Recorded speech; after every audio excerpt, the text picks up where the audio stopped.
Bonjour à toutes et à tous, bienvenue à ce webinaire dédié au lancement en région Nouvelle-Aquitaine de la campagne nationale FORAP-HAS de mesures de la culture de sécurité des soins en établissement de santé. Je m'appelle Véronique Garcia, je suis chef de projet et responsable gestion des risques au SECA et je suis accompagnée d'Ahmed Djioud, méthodologiste en charge de la plateforme IFORAP. Bonjour. Donc, nous travaillons tous les deux au SECA, qui est la structure régionale d'appui à la qualité des soins et à la sécurité de la région Nouvelle-Aquitaine. Cette campagne est réalisée dans le cadre du programme de travail du SECA, soutenu par l'ARS Nouvelle-Aquitaine. On va mettre le diaporama. Oui. Je te laisse faire. S'il te plaît. Hop. Je vais le faire.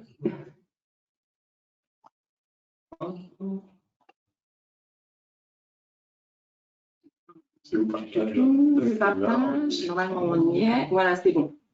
C'est bon. Si. Le programme. Voilà. Voilà. J'espère que on ne sait pas si tout le monde nous entend. Ça y est. OK. Personne nous entend. Alors.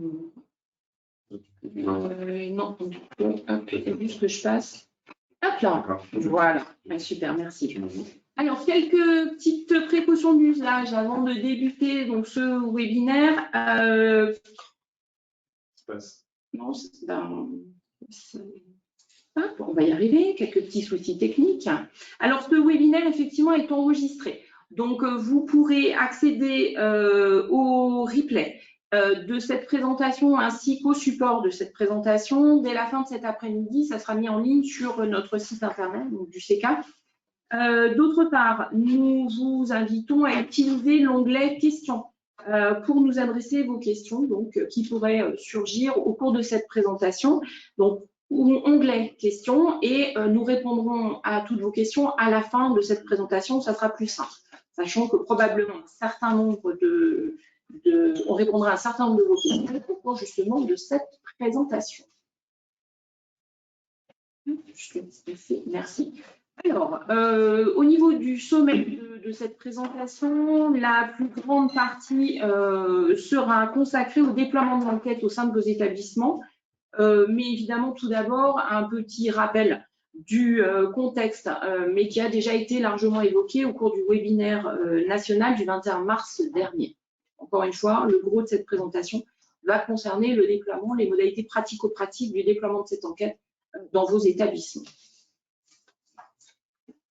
Alors, rappel du contexte, comme je vous l'ai dit. Donc, il s'agit de la première mesure nationale de la culture de sécurité des soins proposée conjointement par la FORAP et la HAS. Nous allons utiliser pour cette enquête, pour cette campagne, un questionnaire, donc initialement développé par la HRQ, qui a été traduit, testé et validé par le SECA en 2009 et qui a fait l'objet d'une actualisation en 2023 sans en modifier les qualités métrologiques. La FORAP et la HAS ont souhaité vous proposer donc, de réaliser un diagnostic de votre culture de sécurité. Les données que vous allez recueillir seront également utilisées au niveau régional et au niveau national pour réajuster nos orientations. Cette enquête, un point très important, cette enquête s'adresse à tous les établissements de santé volontaires, qu'ils soient publics ou privés, et qu'ils soient adhérents ou non adhérents au SECA. Ça, c'est extrêmement important. Donc, vous pouvez tous participer à cette mesure si vous le souhaitez. Alors, avant de démarrer, il nous a paru nécessaire quand même de vous rappeler la définition de ce qu'est la culture de sécurité avant de poursuivre. Donc, la culture de sécurité est désignée comme l'ensemble des manières de faire et de penser qui contribuent à la sécurité. Vous voyez sur le schéma à gauche de l'écran que les croyances et les valeurs d'un individu vont influencer son comportement et inversement. C'est-à-dire qu'il va agir en fonction de ce qui lui semble important et de comment il pense que les choses fonctionnent. Donc, cet ensemble de manières de faire et de penser doit être partagé et transmis au sein d'un groupe ou d'une organisation, et c'est cela qui crée la culture de sécurité. Finalement, la culture, c'est ce qu'il reste lorsque personne ne nous regarde, c'est-à-dire lorsque ce que l'on fait par profonde conviction et non pas par obligation ou parce qu'on se sent observé. James Prison a complété cette définition de la culture sécurité en expliquant qu'elle reposait sur 4 composantes. Il s'agit des manières de faire et de penser qui se rapportent premièrement au signalement et à la déclaration des événements indésirables associés aux soins, donc c'est la reporting culture, qui sont déterminants pour la sécurité des patients. Deuxièmement, c'est le retour d'expérience, la learning culture, donc l'analyse des erreurs et les enseignements retirés et partagés sont utiles et permettent d'améliorer la sécurité du patient. Troisièmement, donc troisième composante, c'est l'amélioration du travail en équipe pour s'adapter au changement. Donc c'est ce qu'on appelle la flexible culture. La capacité de changement est permise grâce à la liberté d'expression, aux échanges entre les professionnels. Donc, le travail en équipe est favorisé. Et enfin, la 4e composante, c'est la culture juste, la just culture. Le management est équitable et loyal. Les professionnels lui font confiance. On a quelques petits soucis techniques. Voilà, désolé. Donc, le développement, en fait, donc les professionnels, font confiance au management pour aider à promouvoir et améliorer la sécurité. Le développement de ces 4 composantes va permettre d'évoluer vers une organisation sûre, informée et apprenante, où tous les professionnels sont à la fois conscients de l'importance de leur rôle à jouer et acteurs pour alerter, comprendre, agir et partager à propos de la sécurité des patients et de leur organisation.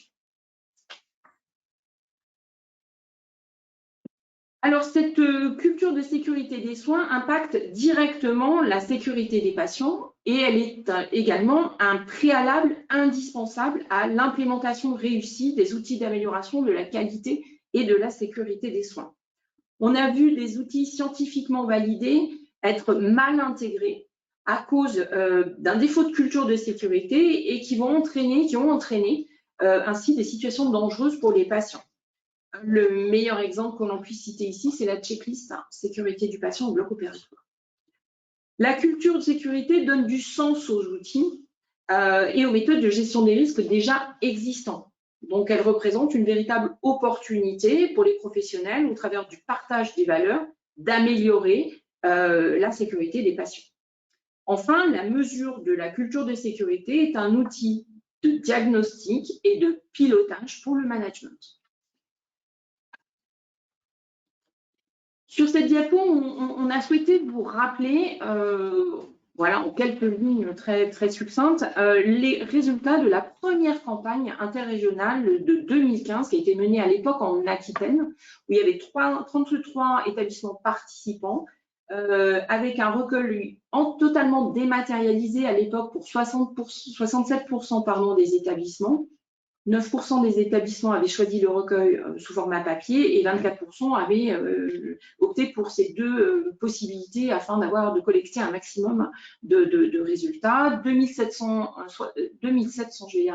professionnels avaient répondu à cette enquête avec un taux de participation globale de 35% et une atteinte du taux de participation supérieur ou égal à 60% pour la moitié des établissements. Et c'est effectivement un résultat très important et on y reviendra dans la suite de cette présentation, vous verrez pourquoi.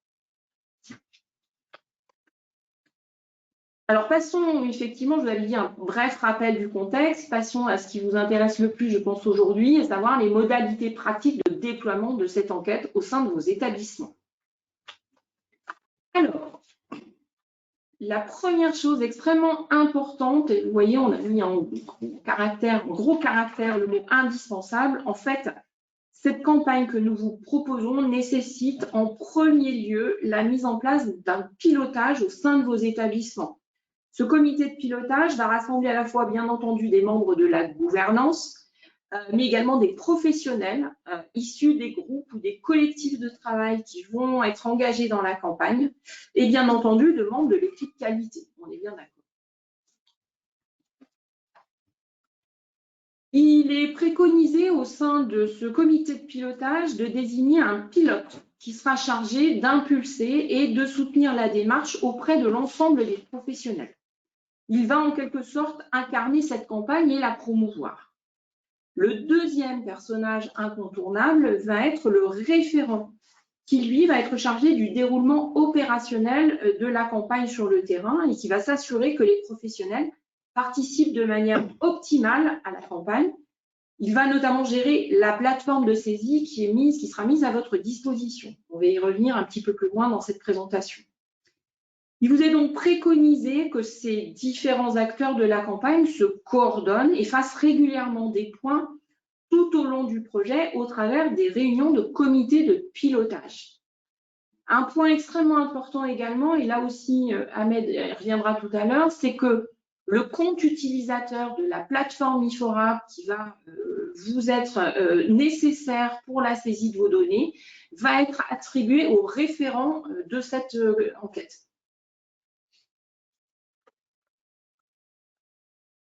Toujours en amont de la mesure, il va vous être nécessaire de déployer une communication en interne à viser bien sûr des instances en premier lieu, mais bien sûr aussi au niveau des professionnels qui vont être concernés par l'enquête, et ce, afin bien entendu de leur présenter le contexte, les objectifs de l'enquête, et puis les modalités mises à leur disposition pour y participer, ainsi bien entendu que des éléments de délai et autres informations indispensables au bon déroulement de cette campagne. La participation à l'enquête est basée sur le volontariat. Aussi, bien entendu, vous ne pourrez pas obliger un professionnel à remplir l'enquête, mais une bonne communication efficace pourra vous permettre de les convaincre d'y participer.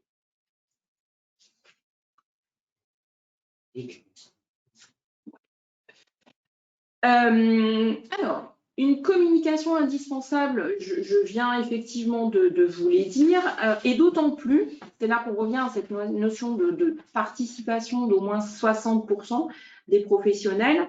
Les résultats que vous allez obtenir ne seront statistiquement significatifs, représentatifs, que si l'on atteint un taux de retour de 60% au sein de la population visée par l'enquête. Donc ça, c'est un élément extrêmement important. Si vous n'atteignez pas cette représentativité, cette participation d'au moins 60%, vos résultats ne seront pas interprétables, ils ne seront pas représentatifs du collectif ou du groupe de professionnels concernés par l'enquête. Alors, on répond en live. On vient d'avoir une question, effectivement, qui vient de nous arriver par rapport au rôle du référent et du pilote. Donc, la question qui nous est posée, c'est dans les petites structures, est-il possible que le pilote soit également le référent? Moi, je dirais que oui. Du moment que vous avez bien compris tout ce qu'il y a à faire, effectivement, dans les petites structures, on est bien d'accord que souvent, on a plusieurs casquettes. Donc, il n'y a pas de souci. L'idée, c'est de n'oublier aucun aspect de ce qui vous est demandé de manière à assurer cette communication, cette participation pour obtenir vraiment ce taux très important, cette représentativité, cette participation de 60%. Ça, voilà. Donc, aucun souci, d'au moins 60%. Voilà, vraiment aucun souci, bien sûr.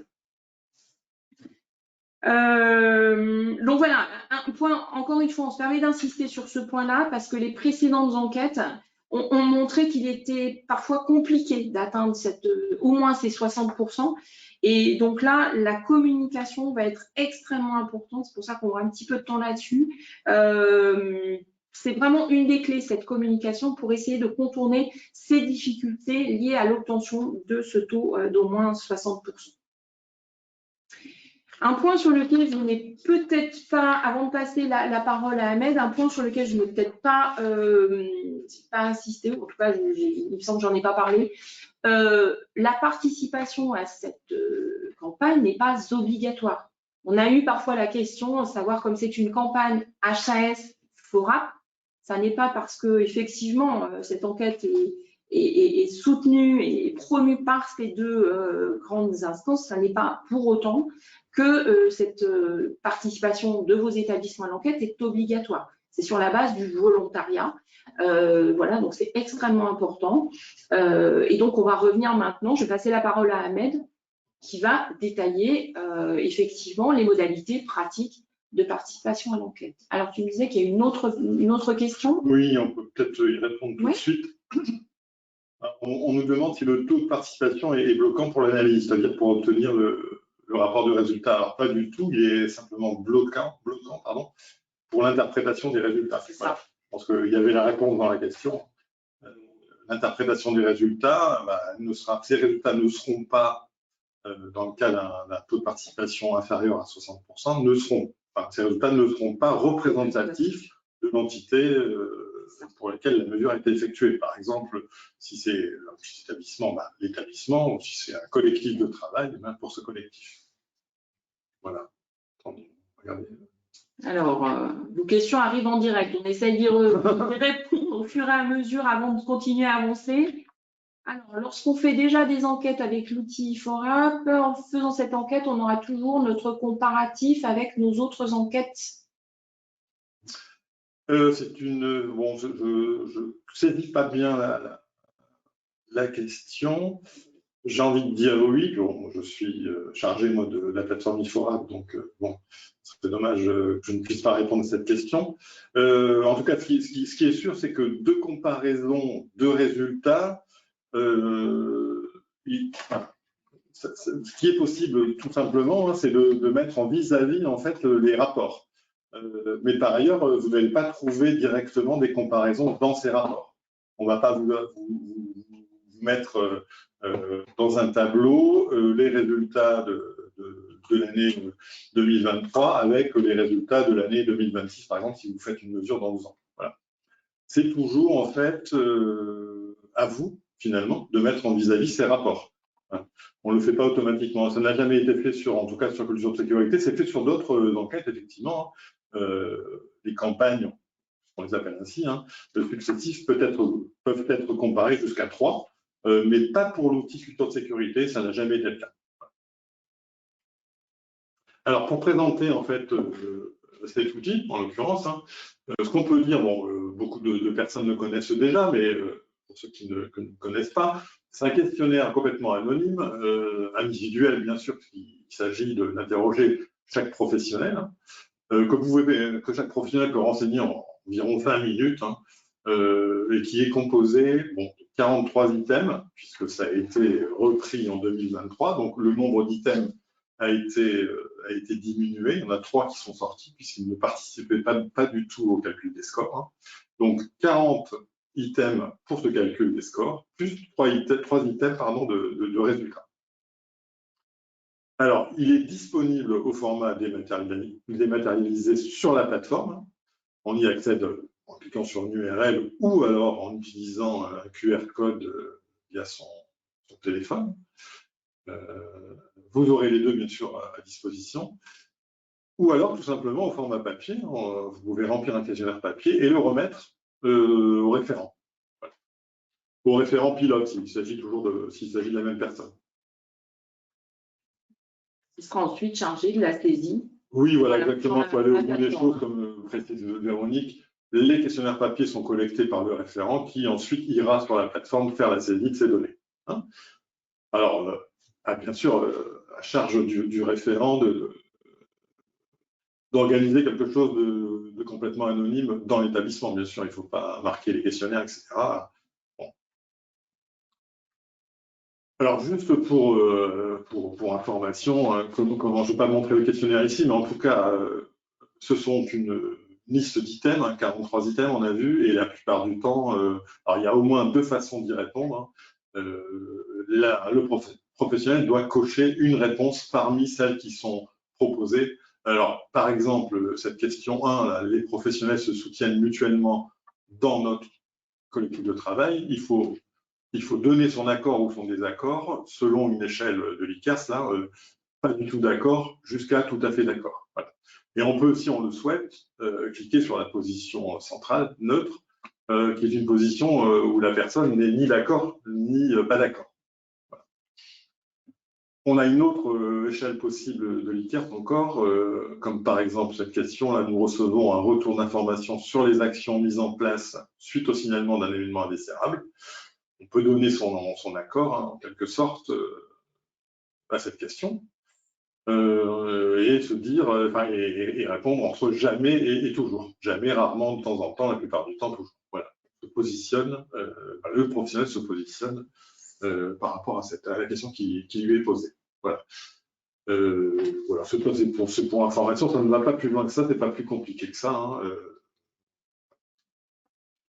Ces items, ces 43 items sont organisés en 7 sections. Alors, cette section, bien sûr, vous vous dites, il y a correspondance, plus ou moins correspondance avec les dimensions. Effectivement, c'est classé, on pourra retrouver un peu les dimensions. Alors, cette section, le collectif de travail, le supérieur hiérarchique immédiat, la communication, le niveau de sécurité des soins, l'établissement de santé, le nombre d'événements indésirables signalés et la fréquence des signalements des événements indésirables. Bon. Aucun de ces items dans toute cette section n'est obligatoire. Si un professionnel ne se sent pas concerné par cette question, simplement la sauter et ne pas y répondre. Voilà. Parce que même le neutre, c'est quand même une position. Hein. Voilà, c'est une réponse. Hein. On est neutre. On ne sait pas dire ni oui ni non. Voilà. En revanche, si on ne souhaite pas répondre et qu'on n'est pas concerné par la question, qu'on ne se sent pas concerné, eh bien, on passe la question. Voilà, tout simplement. Peut-être juste préciser que bien aller, en fait, effectivement, si un professionnel souhaite ne pas répondre à une ou plusieurs questions, pas de souci. En revanche, bien aller au bout du questionnaire pour valider. Oui. Ça, c'est un point important parce que s'il ne va pas au bout, les réponses ne seront pas prises en compte. Tout à fait. Ça, je pense que c'est un élément important parce que dans la question, dans la campagne précédente en EHPAD, il y a eu malheureusement, il a pu y avoir des petits couacs. Donc vraiment bien préciser ça à vos professionnels. Parce qu'une réponse non validée, comme le dit Véronique, c'est une réponse dont on ne tient pas compte dans le taux de participation. Alors, un professionnel peut très bien choisir de ne pas répondre à toutes les questions. En revanche, comme le dit Véronique, il est important qu'il valide sa réponse pour participer finalement à la mesure, quoi. Et rentrer dans la comptabilisation du taux de participation. Voilà. Sinon, son questionnaire n'est pas pris en compte.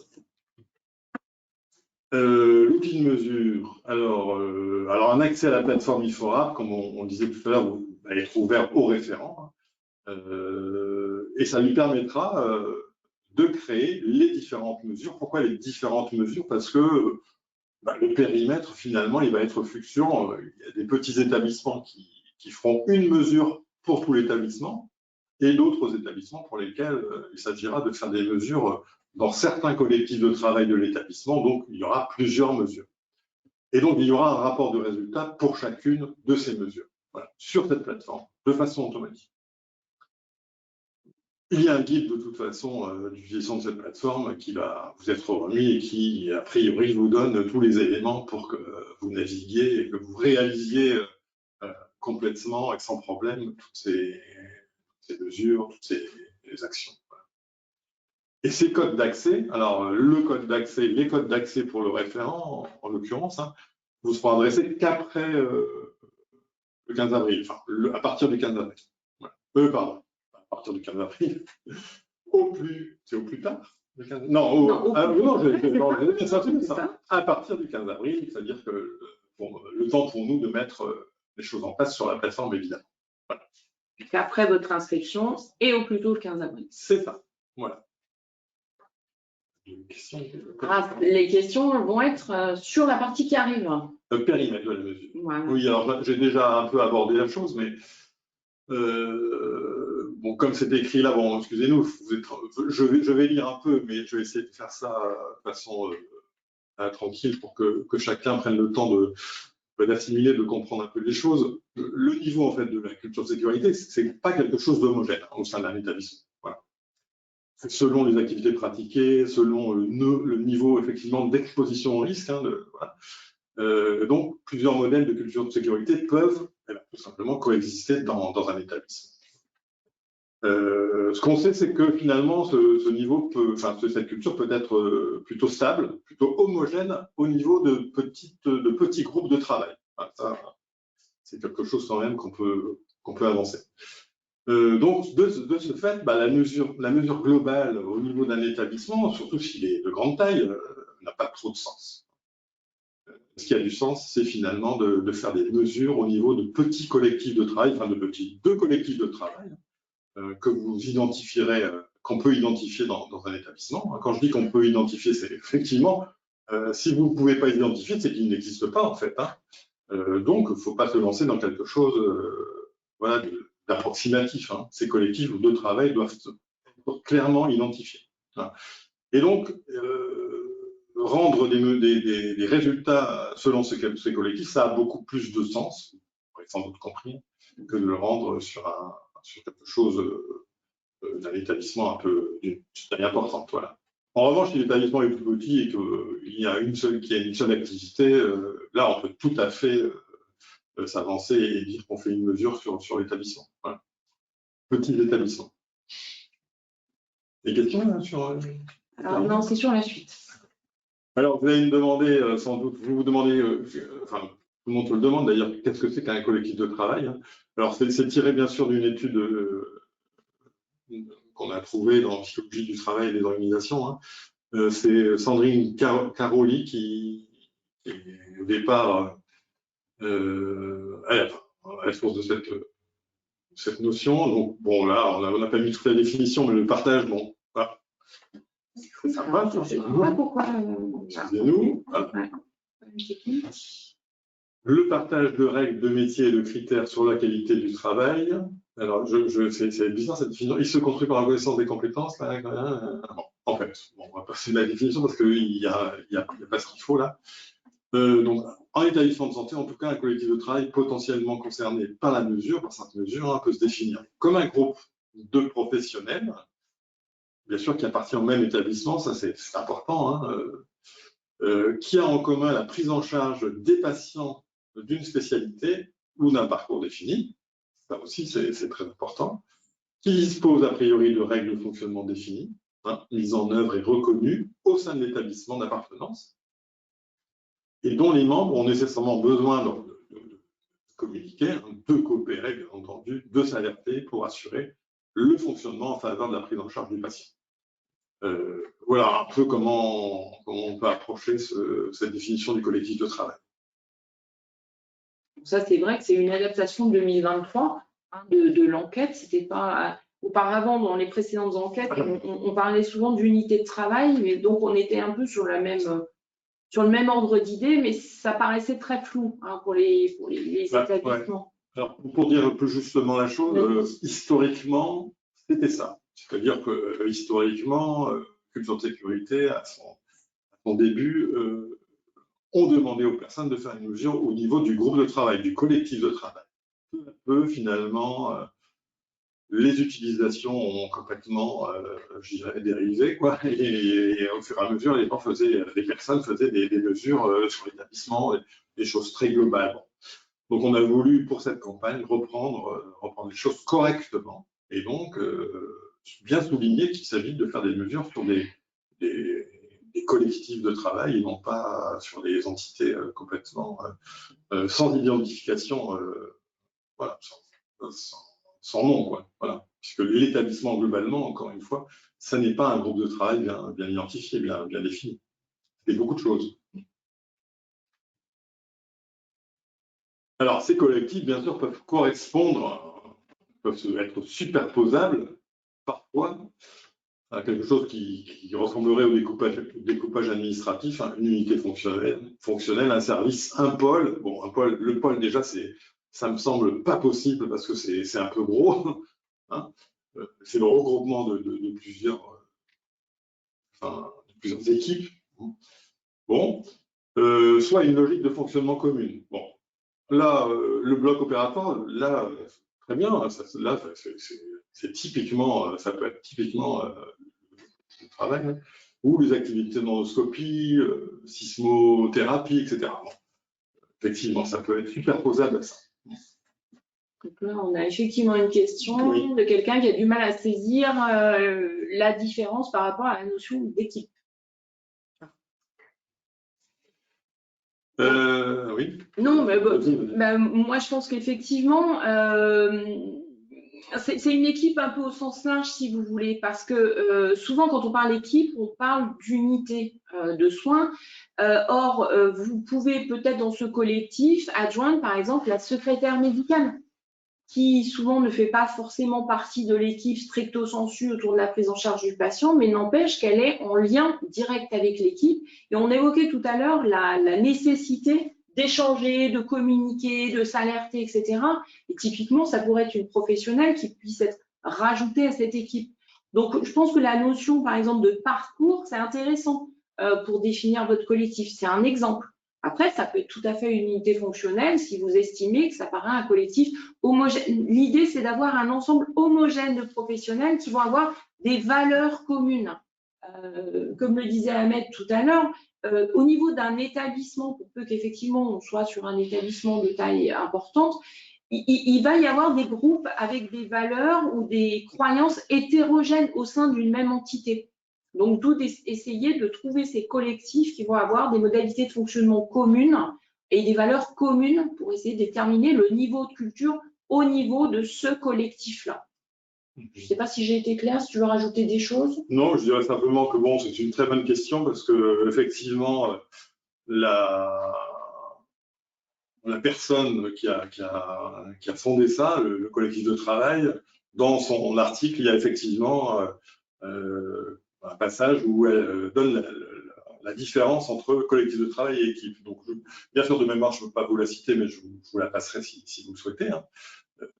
Alors, c'est très proche finalement. Ouais. Mais bon, on peut trouver beaucoup de choses. Et moi, je m'arrêterai tout simplement à la notion, à l'appellation, puisque dans le collectif de travail, il y a quelque chose d'important tout de suite qu'on note, le collectif, et bien sûr la notion du travail.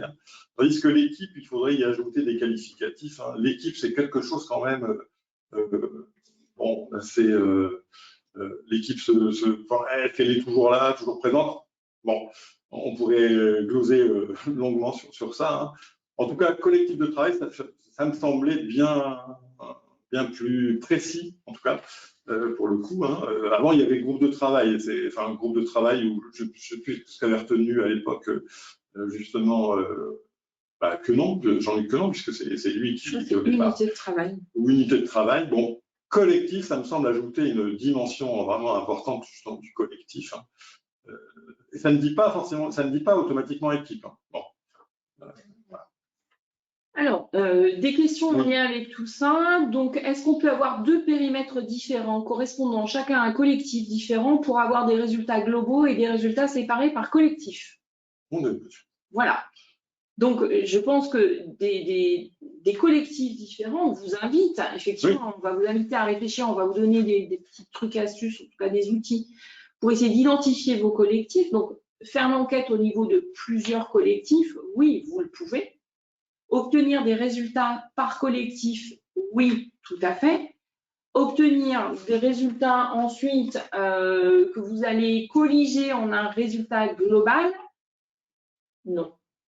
Sauf si ça concerne l'ensemble de l'établissement, peut-être? Non. Oui, donc tu as raison de dire non en première instance. Forcément, c'est non. En tout cas, pas de façon automatique, ouais. Pas sur la plateforme. Hein. Pour une raison assez simple, c'est que les calculs des scores sont des calculs de moyenne. Non, on fait la moyenne des scores. Je ne vais pas vous étaler mon savoir statistique, c'est pas ça le truc. Hein. C'est que si vous faisiez un calcul consolidé de plusieurs collectifs sur la plateforme, vous n'obtiendrez pas les bons résultats. Donc, on a décidé finalement de ne pas donner cette possibilité via la plateforme. Si toutefois vous voulez quelque chose de consolidé sur plusieurs collectifs, par exemple, hein, il faut vous adresser à la SRA, donc vous adresser à nous. Et puis on verra effectivement ce qu'on peut faire en rattrapant les données nous-mêmes et en faisant les bons calculs pour vous donner les bons résultats. Mais ce qu'il faut retenir, c'est qu'en tout cas, il faudra nous tirer sur le pantalon pour nous dire, bah, écoutez, j'ai envie d'avoir cette mesure consolidée sur ces collectifs-là, puis voilà, on fera du cas par cas. Alors, parmi les questions qu'on a reçues, alors là aussi, il y a des choses auxquelles on va répondre juste après. Modalité d'inscription à la campagne, on va y venir après également. Ouais. Une question qui concerne plutôt le début de la présentation nous dit est-ce que le référent et le pilote répondent également au questionnaire? Ça va dépendre. Est-ce qu'ils appartiennent au collectif concernés par l'enquête? Déjà, par exemple, donc s'ils appartiennent au collectif que vous avez identifié, spontanément, oui, j'ai envie de vous dire.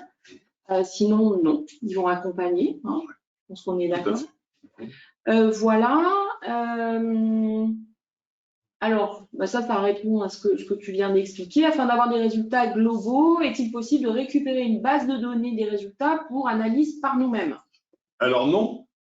Analyse par vous-même, ce n'est pas possible puisque tout simplement, le calcul des scores, vous n'en disposez pas.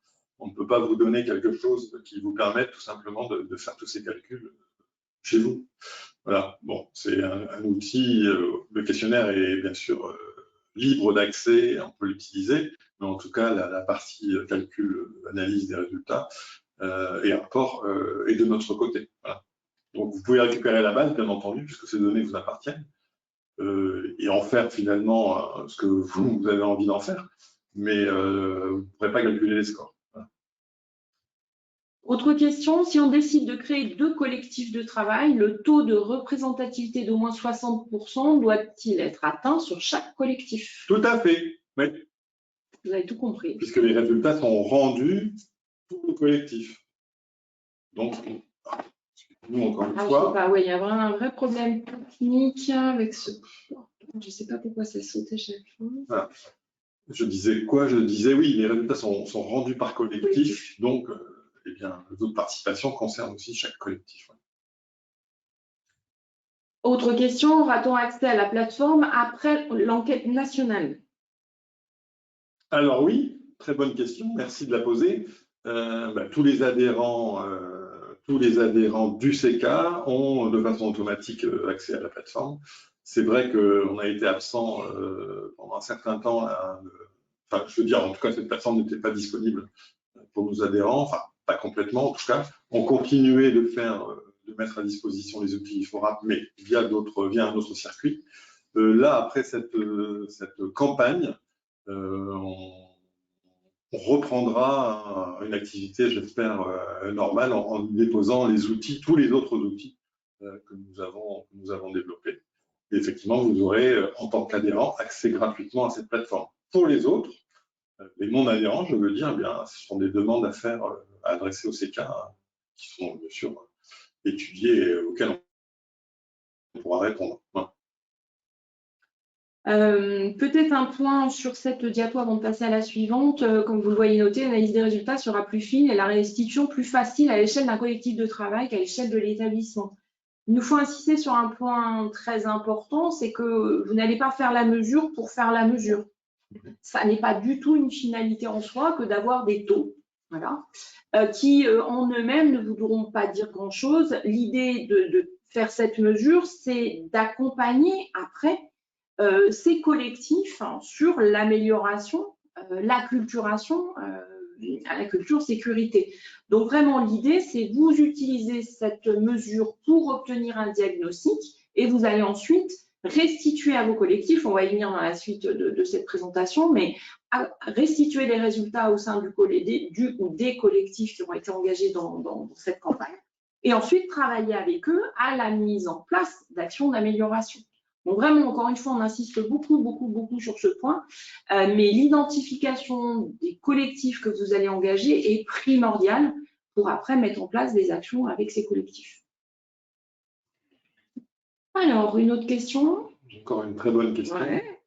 Peut-on avoir les résultats de l'établissement le 30 mai? Alors, je suppose que, quand vous dites les résultats de l'établissement, que l'entité, le périmètre serait l'établissement. Hein. Et donc, au 30 mai, oui, bien sûr, si vous faites tout ce qu'il faut pour que le recueil se termine, j'ai envie de dire le 30 mai, il vous suffira finalement d'appuyer sur le bouton rapport et d'obtenir en direct live sur la plateforme votre rapport en PDF. Voilà. Alors après, les établissements concernés, et les périmètres, les professionnels concernés par la mesure, donc dans ces entités, dans ce périmètre. Donc tous les professionnels, bien sûr, de tous les collectifs concernés, hein. Les professionnels qui dispensent des soins aux patients, qui accompagnent les patients, ceux qui sont en contact avec les patients au cours de leur prise en charge. Ceux qui travaillent, les professionnels travaillant en plein temps ou à temps partiel, hein, dans le collectif de travail, il y a service, mais là c'est un reste, je crois.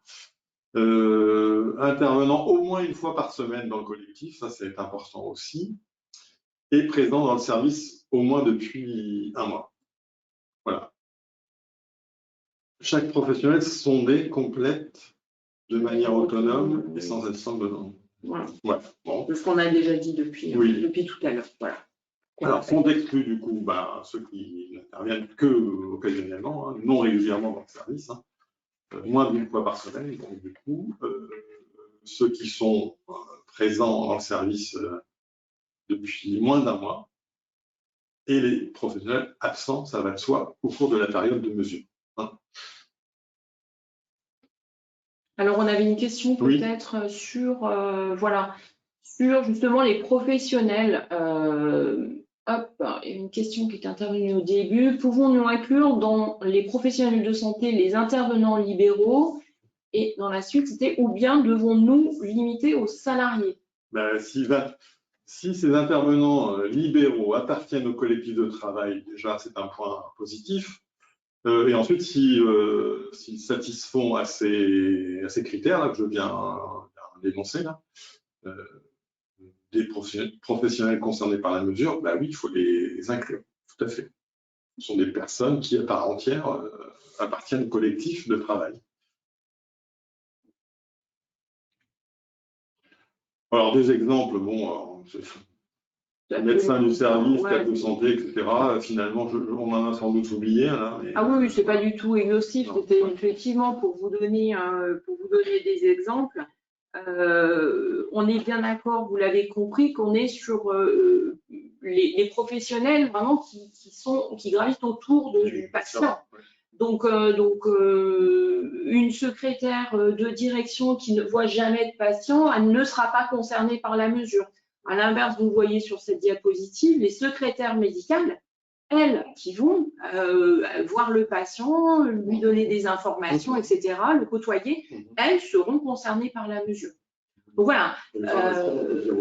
Voilà, c'est pareil. S'il y a de la rétrocession, s'il y a de la conciliation médicamenteuse, donc là, on est d'accord. Ils vont là aussi intervenir auprès du patient et ils seront inclus.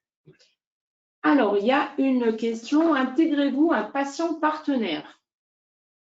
Je laisse Véronique répondre à cette question. Bien, merci beaucoup pour cette excellente question et merci Ahmed de me passer la patate chaude.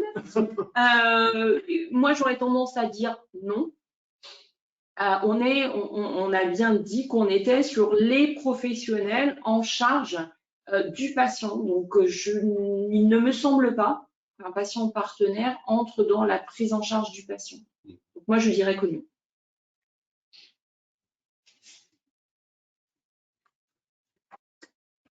La période de recueil. Donc, cette période de recueil, elle va s'étaler entre le 1er mai et le 30 juin, donc 2 mois complets. 2 mois complets. Bien entendu, le recueil, il est limité dans sa durée. Pourquoi? Parce que il va de soi que finalement, on peut penser, et ça s'avère juste, que les réponses du début de la période ne sont pas les mêmes, enfin les conditions en tout cas de réponse ne sont pas les mêmes au début de la période qu'à la fin. Donc, qu'on préconise, c'est 6 semaines de recueil au total.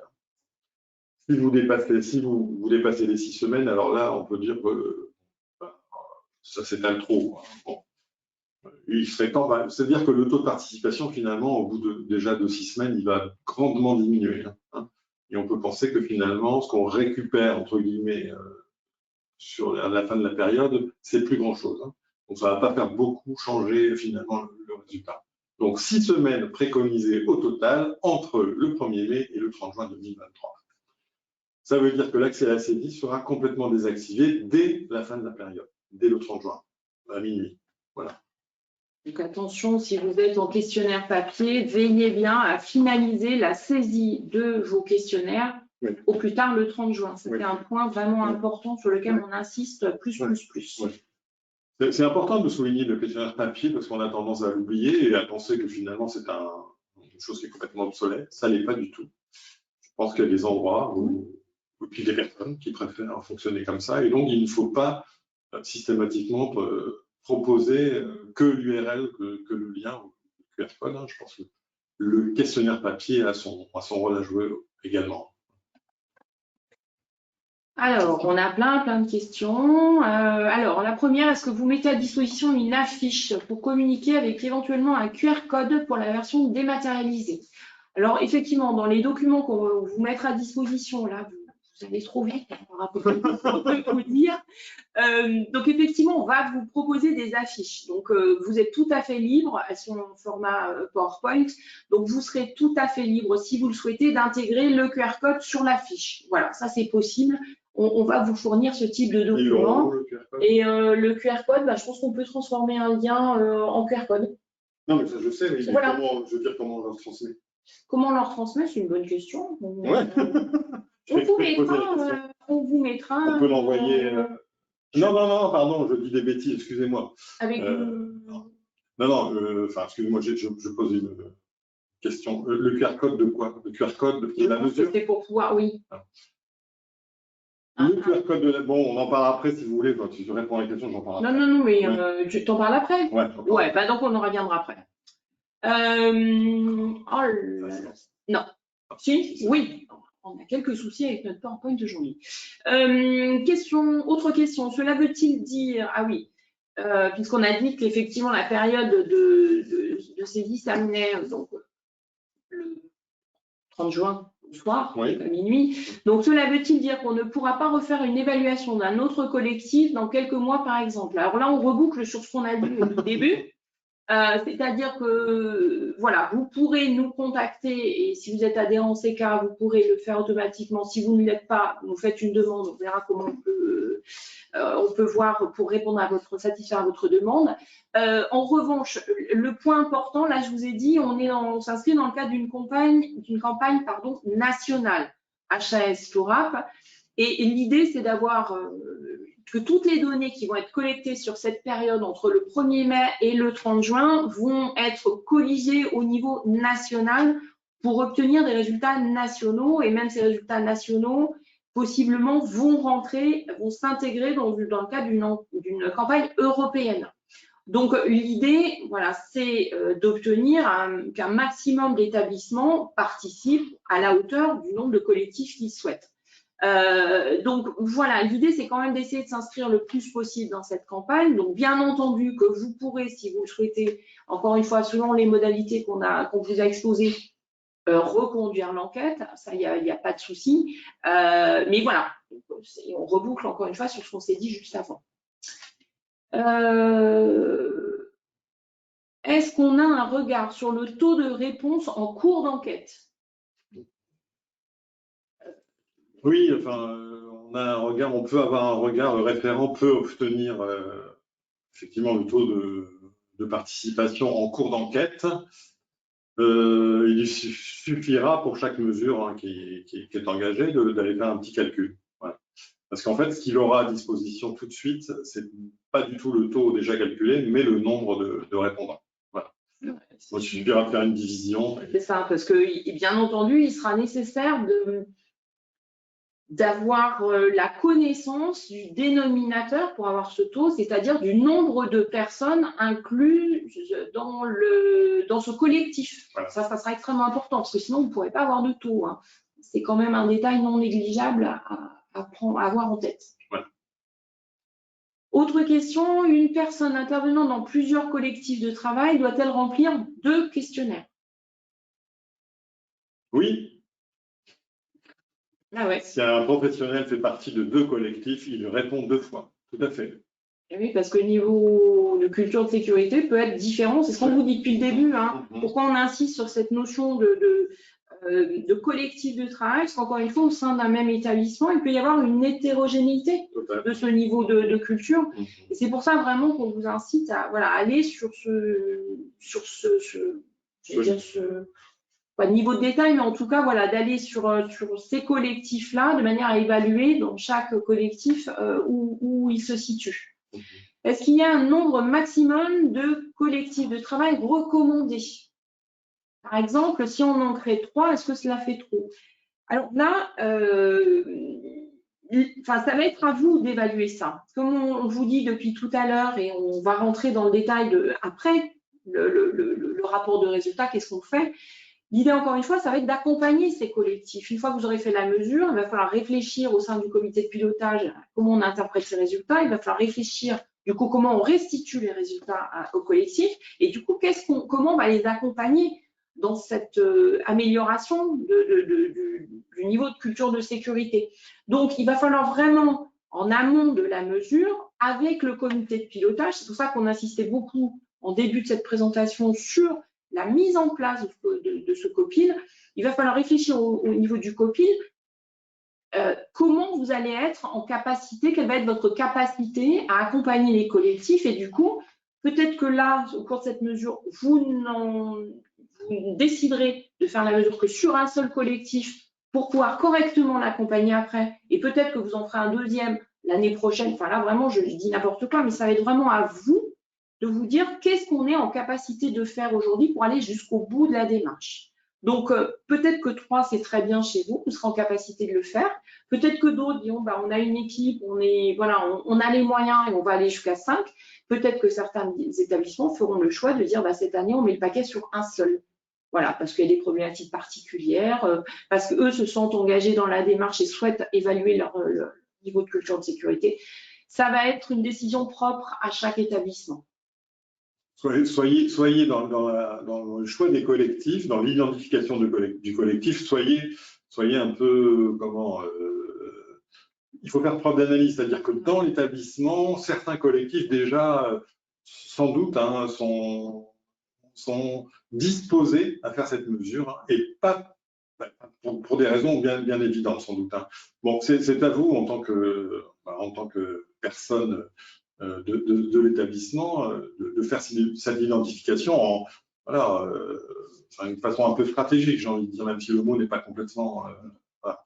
Mais comme le dit Véronique, c'est pour qu'à la fin, finalement, vous ayez de quoi nourrir la machine, j'ai envie de dire. C'est-à-dire que finalement, ce que vous allez mettre en place comme action d'amélioration, ce ne sera pas pour rien du tout, quoi.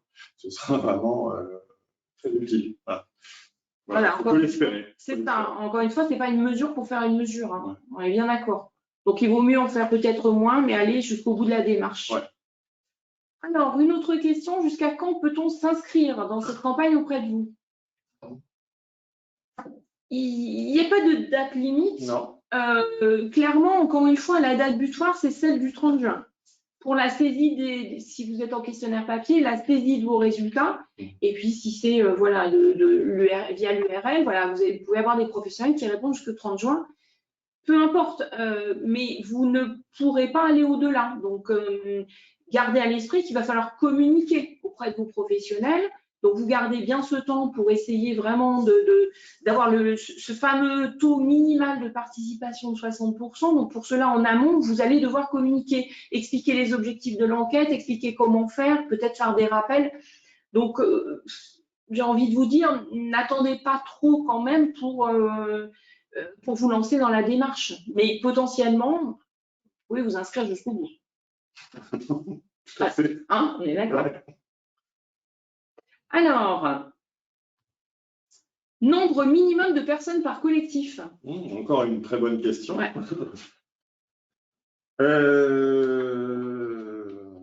Je vais répondre de deux façons. Alors, au niveau statistique, je vous dirais le petit N, ça doit être 30. Hein.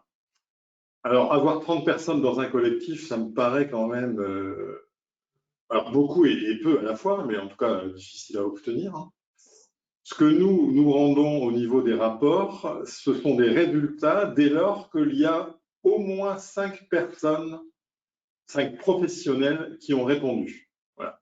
Donc là, ça vous donne déjà une idée du minimum de professionnels que peut contenir un collectif. Hein. En deçà de 5, il n'y aura pas de rapport. Pourquoi? Parce qu'il est facile d'identifier les personnes dès lors qu'elles sont moins de 5. Voilà. Donc, je répondrai comme ça. Je pense que ça suffira pour vous donner un minimum et, voilà, et identifier ces collectifs. Alors, autre question, on a un établissement qui nous dit, de mon côté, je vais identifier un collectif engagé et un autre moins engagé, qu'en pensez-vous? Pourquoi pas? Pourquoi pas? Enfin, encore une fois, voilà, là, c'est vraiment au niveau de votre comité de pilotage que vous allez réfléchir et identifier ces collectifs. Pourquoi pas? Si ça correspond à des hypothèses que vous faites quant à la culture de sécurité chez vous, dans l'établissement, bah oui, pourquoi pas, bien sûr. Ouais, pourquoi pas? Ouais. Là, vraiment, cette décision, hein, elle vous appartient oui. Pleinement. Donc voilà. Ouais. OK? Ça paraît intéressant, en tout cas. Ouais, pourquoi pas? Ouais.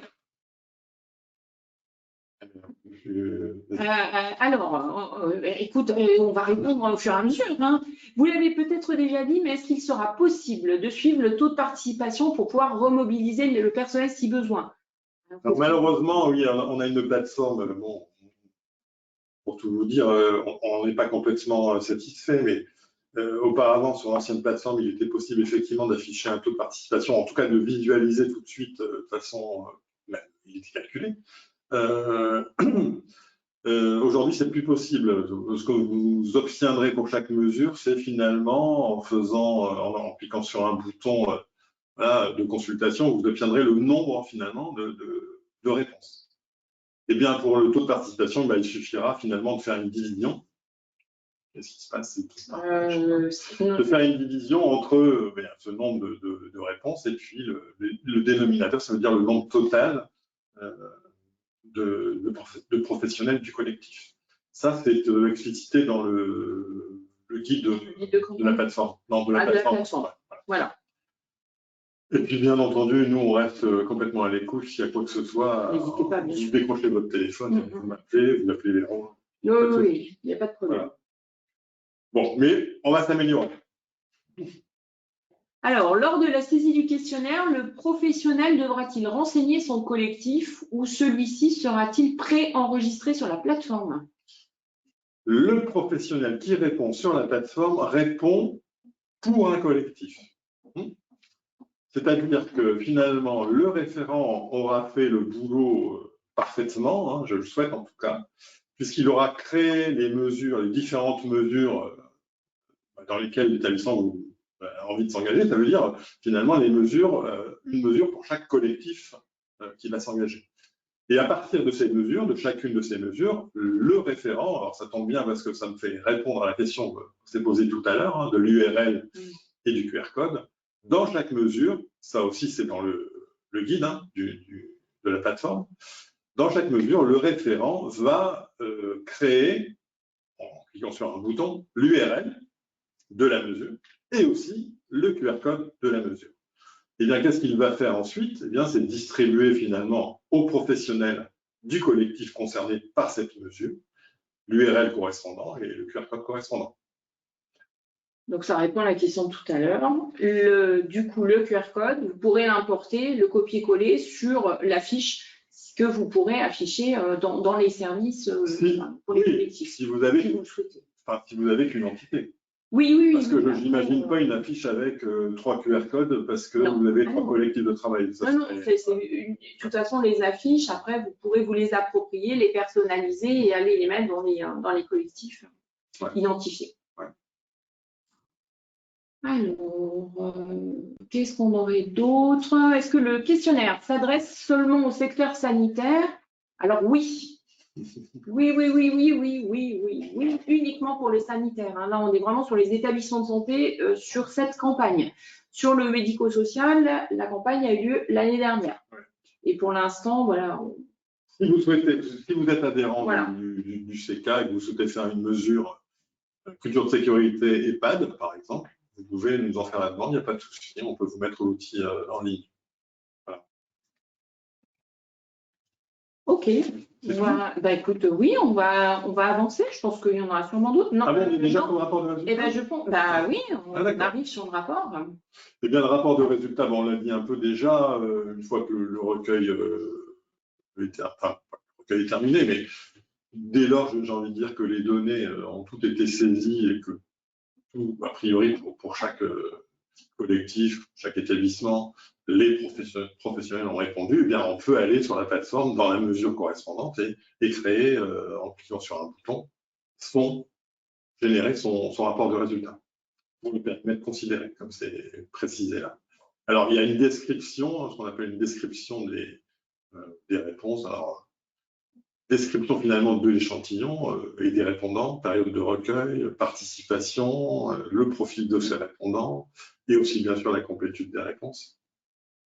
Et le plus important, c'est qu'effectivement, il y a un état des lieux de la culture de sécurité pour le périmètre, le collectif considéré, donc les scores aux 10 dimensions de la culture de sécurité, qui permet d'apprécier donc le niveau de développement de cette culture pour chacune des dimensions.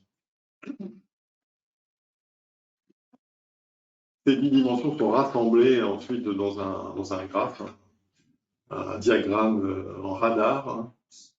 On peut dire que dès lors que ces dimensions sont supérieures à 75%, on considère qu'elle est développée, cette dimension, et dans le cas où elles sont inférieures à 50%, la dimension est dite à améliorer.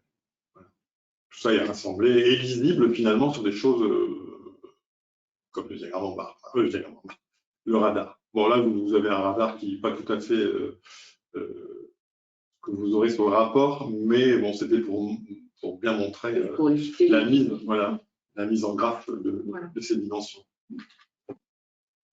Il y aura des focus aussi qu'on va ajouter au rapport, parce que le rapport, on l'a retravaillé également. Donc, un focus sur le niveau de sécurité des soins, un focus sur le signalement des EI. On mettra aussi en évidence les points forts, les perspectives d'amélioration et les points sur lesquels il y a moins de consensus, ça c'est important. Et ensuite, il y aura bien sûr le détail des 10 dimensions de la culture de sécurité selon leurs items. Les items qui composent donc ces 10 dimensions. Et tout à la fin, vous aurez les commentaires, les verbatims de chaque professionnel. De chaque professionnel. Les verbatims, pardon, de l'entité. Donc, du collectif, etc. Tout ça reste bien sûr complètement anonyme. Voilà. J'en ai en tout cas terminé pour la partie plus méthodo. Est-ce qu'il y a des questions? Non, je pense qu'on a répondu à pas mal de choses, pas de nouvelles questions. Alors, vous pouvez toujours continuer, il n'y a pas de souci. Voilà. Alors, en ce qui concerne la restitution des résultats, alors c'est ce que je vous ai déjà dit à de multiples reprises, mais j'en trouve le clou. C'est vraiment un point qui ne doit pas être négligé dans la gestion de ce projet, c'est extrêmement important. Comme je vous l'ai dit tout à l'heure, la première étape, quand vous allez avoir votre fameux rapport qui va être généré dans la plateforme, hop là, voilà, merci beaucoup. Quand vous allez avoir votre rapport généré à partir donc de la plateforme IFORAP, le premier temps, ça va être l'analyse de ces résultats par votre comité de pilotage. Donc ça, c'est vraiment le premier temps extrêmement important qui va vous aider à préparer la restitution auprès de chacun des collectifs qui vont être engagés dans la démarche. L'idée, c'était vraiment cette restitution de partager et de discuter les résultats avec chacun des collectifs engagés. Donc, pour vous aider, c'est vraiment la méthodologie qui est décrite dans le guide HAS-FORAP de 2019, Prendre et agir. Surtout, n'hésitez pas à vous y rapporter. On n'a rien inventé. Voilà, c'est vraiment ce qui est décrit dans ce guide-là. L'idée, voilà, c'est d'alimenter la réflexion collective sur ce qui fonctionne bien. Parce que vous allez voir, comme disait Ahmed, vous allez avoir sur certaines dimensions des scores supérieurs à 75% qui vont montrer vraiment certaines dimensions développées. Et à l'inverse, donc sur ce qui peut être amélioré avec des scores parfois inférieurs à 50%. Donc voilà, c'est vraiment de discuter avec les collectifs sur ces résultats. Et puis du coup, en suivant, ça va être de s'interroger au final sur des outils qui existent peut-être déjà et dont les professionnels ne se sont pas appropriés. Donc peut-être réfléchir pour mobiliser ce qui existe déjà. L'idée, c'est pas forcément d'aller amener de nouveaux outils, de nouvelles méthodologies.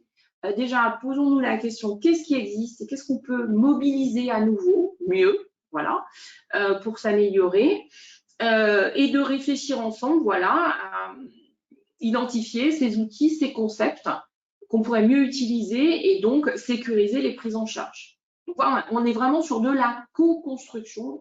L'idée, c'est vraiment on co-construit avec les professionnels sur la base donc de ce qu'ils vous auront transmis à travers ces mesures. Alors, les grandes étapes de la campagne. À partir d'aujourd'hui, vous allez commencer, maintenant que vous avez toutes ces informations, qu'on a essayé de répondre au mieux à vos questions, et encore une fois, si vous en avez d'autres, n'hésitez pas, dans l'onglet questions. Donc, à partir d'aujourd'hui, vous allez commencer à réfléchir au périmètre, voilà, de cette mesure au sein de votre établissement. Et pour cela, donc, vous allez réfléchir au collectif, au singulier ou au pluriel, de travail qui vont s'engager, que vous souhaitez engager dans la démarche. Une fois que tout cela c'est fait, on va rentrer dans cette deuxième grande phase, on conduit l'enquête. Donc à ce moment-là, vous allez communiquer sur la campagne au sein de l'établissement, des collectifs, encore une fois que vous avez déterminé votre périmètre, puisque l'idée, j'enfonce le clou, hein, mais il faut vraiment, pour que vous puissiez utiliser les résultats et les interpréter, il faut ce taux minimal de participation de 60%. Donc, il faut vraiment communiquer au sein de vos collectifs pour bien faire comprendre l'intérêt de cette mesure et rappeler bien les délais d'enquête donc à vos professionnels. Et derrière, du coup, communiquer, vous choisissez format papier, format dématérialisé, peut-être les deux, enfin voilà, bien expliquer comment faire. Et donc, c'est là où vous déployez, vous mettez à disposition l'enquête, vous rappelez les délais, vous accompagnez les professionnels. Et puis, le dernier temps, qui sera autour du partage des résultats, ça va venir donc, petit à petit dans le courant de l'été, voire à la rentrée. Donc, avec cette première étape au niveau du COPIL de prise de connaissance des résultats, d'analyse de ces résultats, et un deuxième temps, peut-être à la rentrée, de partage avec les professionnels, et encore une fois, ce que je viens de vous dire, la co-construction, et redonner du sens à tous les outils qui existent déjà, sans forcément avoir à en amener des complémentaires. Hop, donc du coup, puisqu'il y a déjà eu des questions sur le sujet, on va vous mettre à disposition, donc pour tout vous dire, le site internet est en train d'être préparé et va être disponible à la fin de cette présentation. Donc, vous allez avoir à votre disposition un certain nombre de documents et d'outils. Donc, pour la première phase, se préparer. Vous allez avoir un document pour vous aider justement à identifier, évaluer votre capacité à vous engager dans la campagne. Donc, un premier document qui s'appelle grille d'auto-évaluation de votre capacité d'engagement. Je te laisse en dire deux mots, du coup. Mais simplement, le titre dit bien ce que c'est. Hein. En fait, avant de vous engager, essayez de savoir. Grâce à cette grille, vous pouvez savoir si vous êtes en capacité finalement de vous engager et d'aller au bout de cette campagne. Voilà, il y a quelques questions qui sont listées et qui vous permettront, au fil de ces questions, de dire à la fin, oui, je m'engage, je peux m'engager, voilà, ou non, il vaut mieux pas que je m'engage, en tout cas pour le moment. Voilà. On a eu cette idée de faire ça parce que, bon, effectivement, ça peut être un engagement au départ qui peu à peu va s'avérer être voilà, contre-productif. Et bon, les établissements qui arrêtent en cours, il y en a eu pas mal. Donc, ou alors, finalement, à la fin, on est peut-être pas content de ces résultats, mais peut-être que cette mesure, il fallait pas la faire tout de suite. Voilà. Donc, vous avez les questions là qui sont listées sur votre capacité d'engagement. Voilà. Avec un rappel à la fin, je vous permets de tout dérouler. Hein. Donc, vous répondez par oui, par non, il n'y a pas d'analyse à la fin, c'est pour vous. Hein. C'est un document papier en l'occurrence. Hein. Enfin, papier, oui, c'est papier. Oui, tout à fait, oui. Il a téléchargé et vous allez remplir à la main. Hein. Et vous avez à la fin la définition à nouveau du collectif. Vraiment, voilà. Ça, c'est vraiment c'est vraiment un outil pour vous, hein, pour vous aider, effectivement, comme le disait Ahmed, à vraiment essayer de se dire est-ce qu'on peut y aller, quoi. Vraiment clairement, est-ce qu'on est en capacité d'aller au bout, en fait, de la démarche au moment précis où on vous propose cette enquête. Ouais. Voilà, parce que, voilà, il peut y avoir des circonstances parfois un petit peu compliquées dans les établissements. Donc voilà, c'est vraiment un outil pour vous aider à évaluer votre capacité à vous engager. On va basculer sur le diaporama. Yes. Voilà, donc dans la première étape, hop, voilà. Donc sur la première étape, se préparer donc cette fameuse grille qu'on vient de vous présenter, le formulaire d'inscription. On y retourne. On va aller donc sur un autre document. Donc ça va être en ligne sur notre site du CK. On va vous montrer à quoi ça ressemble. Une fois que vous aurez cliqué sur le lien qui va bien, vous tombez sur ça. Voilà. Donc ça vous demande quelques informations, bien entendu, le nom de l'établissement, le département, le secteur d'activité, les secteurs d'activité, le statut, à savoir privé, public, SPIC. Le nombre total de professionnels exerçant dans l'établissement. Alors, il s'agit bien sûr des professionnels des secteurs d'activité qui ont été cochés là, au préalable. Et le nombre de lits, le nombre total de lits et de places de l'établissement. Pourquoi c'est fait ça? Tout simplement que bon, ça ne conditionne pas le rapport de résultats des collectifs ou même de l'établissement. En tout cas, ce sont des éléments qui vont nous servir plus tard pour les rapports et régionaux et bien sûr nationaux. Enfin, le rapport national, surtout. Ensuite, là, plus important, les coordonnées du pilote et du référent pour cette campagne. Donc, tout simplement, le titre, le nom, la fonction, l'email, le téléphone pour chacun des deux personnes. Et ensuite, le périmètre de la mesure. Donc, vous cliquez soit sur le collectif de travail si vous souhaitez faire des mesures collectives de travail, ou le niveau établissement si vous faites de l'établissement. Si vous cliquez sur le collectif de travail, on va vous demander finalement de les lister. De lister les noms de ces collectifs en les séparant par des slash. Bon. Sans doute que vous allez vous dire les noms, mais quels noms? Bon, vous pouvez inventer des noms pour l'occasion, hein, ça pose aucun problème. Hein. Ou alors ces collectifs ont déjà des noms. Hein. Je dis n'importe quoi, mais bloc opératoire, ça peut être le nom d'un collectif de travail. Hein.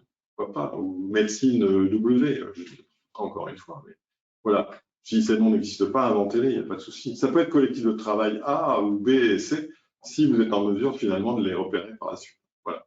En tout cas, il faudra des noms et ces noms se retrouveront dans la plateforme. Hein. Puisque pour chaque inscrit, finalement, vont être repris dans l'inscription à la plateforme, dans son compte utilisateur, les collectifs de travail qui seront là déclarés. Hein. Voilà. Si c'est l'établissement, bien, il n'y aura que l'état du niveau établissement qui sera repris. Voilà, et ensuite, bien sûr, l'engagement à proprement dit des deux parties, c'est-à-dire l'établissement hein, et le CK, bien sûr, en tant que SRA de la région de Nouvelle-Aquitaine. Donc, vous vous engagez à prendre connaissance et à suivre le guide de campagne, à nommer un pilote et un référent, à organiser une communication interne auprès des instances et bien sûr des professionnels. Vous engagez à respecter le planning de la campagne, ça tombe sous le sens, à respecter la confidentialité des données, bien entendu, c'est très important, à restituer les résultats, aussi un point très important, à l'ensemble des professionnels concernés, dans tous les collectifs, bien sûr, qui seront engagés.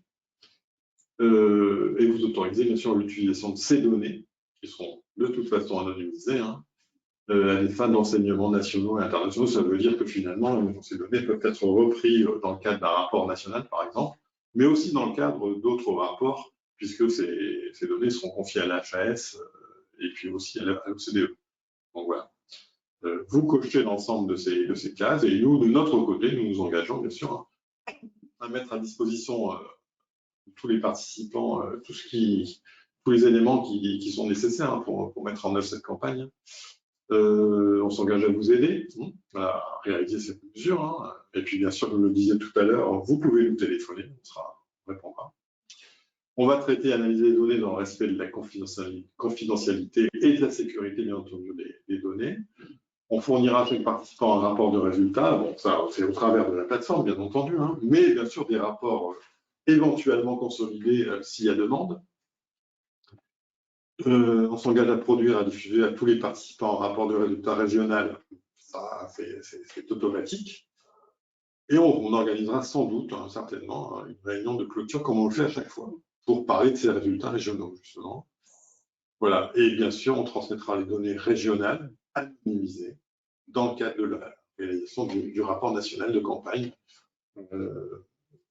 que fera la FORAP. Voilà. Oui, a priori, il devrait y avoir une présentation nationale nationale au cours de la semaine de la sécurité patient, fin novembre. C'est ce qu'on a fait, c'est vrai qu'on aurait pu le mettre, mais c'est ce qu'on a fait dans le cadre de la campagne Culture Sécurité EHPAD l'an passé. Bon, c'est ce qu'on a annoncé au niveau du webinaire national. Je pense, voilà, c'est probablement ce qu'on fera aussi cette année.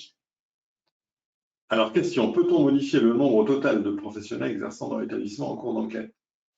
Je ne saisis pas bien la question. Changer. Si on se rend compte que le chiffre peut-être qu'on a saisi là lorsqu'on s'est engagé n'était pas tout à fait le bon. Est-ce que c'est ça? Le nombre total à l'inscription. Ouais, moi, je comprends ça, à l'inscription. Oui, c'est possible. Hein. Oui, il suffit de nous adresser. Voilà. Ouais. S'il y avait un souci. Ouais. Ok, il n'y a pas imagerie dans la liste des secteurs. Ah, parce que du coup, effectivement, bonjour, est-il possible de mener l'enquête dans un service d'imagerie? Donc, je pense que c'est en lien.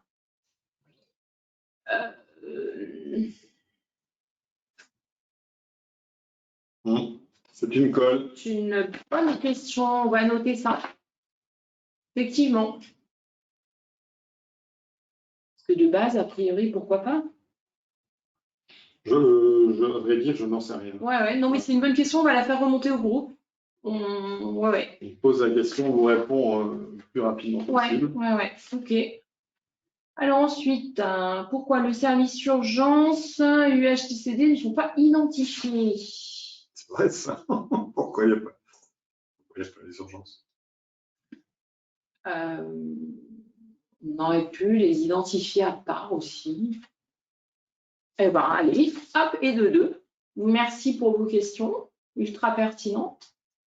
On va mettre autre. Ouais. Ouais, peut-être qu'effectivement. Non, mais c'est bravo. Non, très bien. Vous faire monter, on revient vers vous. Deux établissements d'une même association peuvent-ils faire l'enquête ensemble? On identifierait des collectifs par établissement. Donc, au niveau des noms d'établissement, peut-on mettre le nom de l'association? J'ai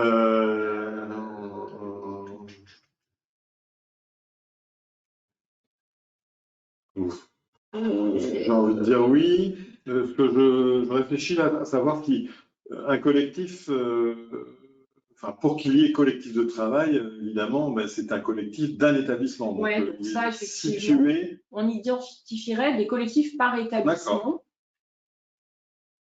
Du moment que les collectifs sont bien identifiés. Ouais.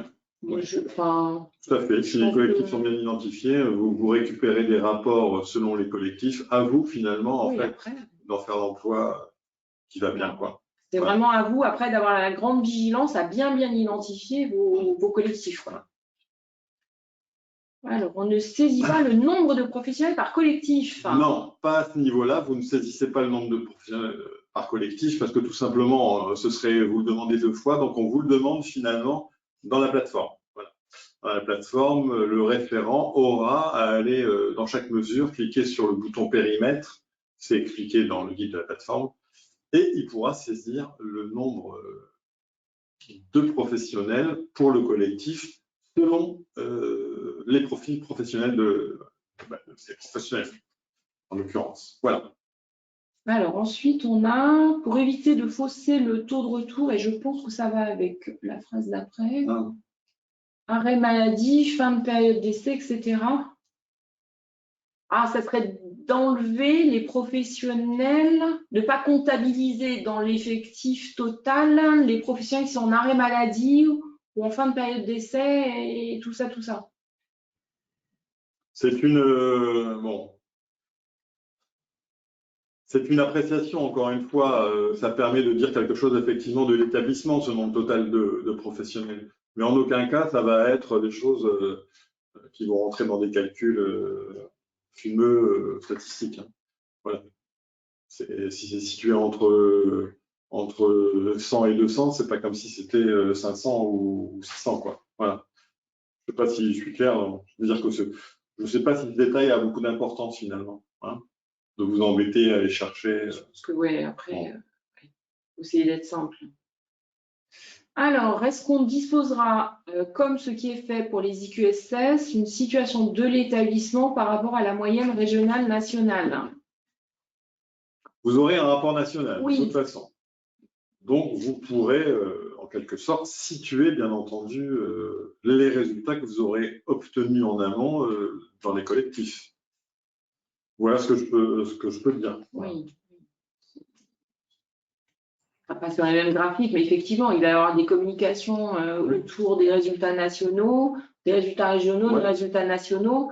Donc, effectivement, après, vous aurez les données pour vous situer si vous le souhaitez. Voilà. Bien sûr.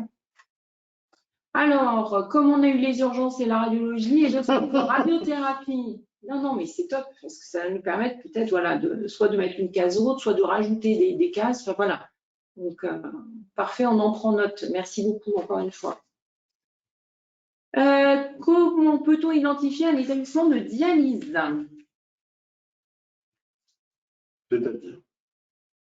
C'est-à-dire qu'après, je pense que là, ça va être pareil, c'est-à-dire que où tu coches le nom de l'établissement, ensuite le secteur d'activité. La dialyse. Bah oui, il y a une équipe.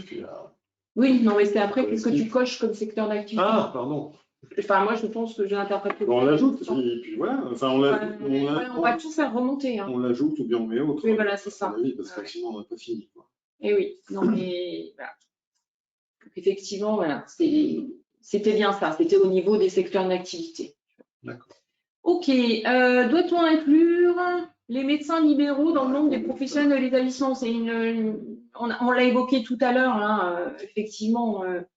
Du moment qu'ils interviennent de manière régulière dans l'établissement, ils sont au contact du patient, donc c'est possible, bien sûr. Il faut bien qu'ils répondent à la définition qu'on vous a donnée tout à l'heure, mais s'ils interviennent de manière régulière, oui. Dans les activités, est-il possible de voir apparaître les hôpitaux de semaine, hôpitaux de jour, imagerie médicale et aussi l'ambulatoire? Je ne sais pas si on peut aller sur un niveau de détail aussi pointu. Hôpitaux de semaine, hôpitaux de jour. Après, ça va dépendre de l'activité. Et l'ambulatoire, c'est pareil. Enfin, ambulatoire. Oui, c'est bon. Je ne sais pas si on va aussi loin, en fait, dans la définition, enfin, dans les secteurs d'activité, parce que c'est vraiment, ça va être au niveau de vos collectifs. Hein. Je ne suis pas persuadée qu'on. Ouais. Peut-être que là, on est plus dans la spécialité que dans l'activité. C'est ça. On est. Ouais. Je pense qu'on ne peut pas aller aussi loin en fait dans la définition du secteur d'activité. On va le noter, hein, mais parce que voilà, on travaille en collaboration avec les autres structures régionales d'appui. Vous l'avez compris au sein de la FORAP. Donc voilà, pour tout vous dire, on a une réunion à la fin de la semaine tous ensemble. Donc on aura tous probablement fait nos webinaires de présentation en région. Donc on va ramener toutes ces questions. Et les réponses vous seront évidemment restituées. Donc, c'est très intéressant, mais encore une fois, je ne suis pas sûre qu'on puisse aller aussi loin en termes de secteur d'activité. Ouais.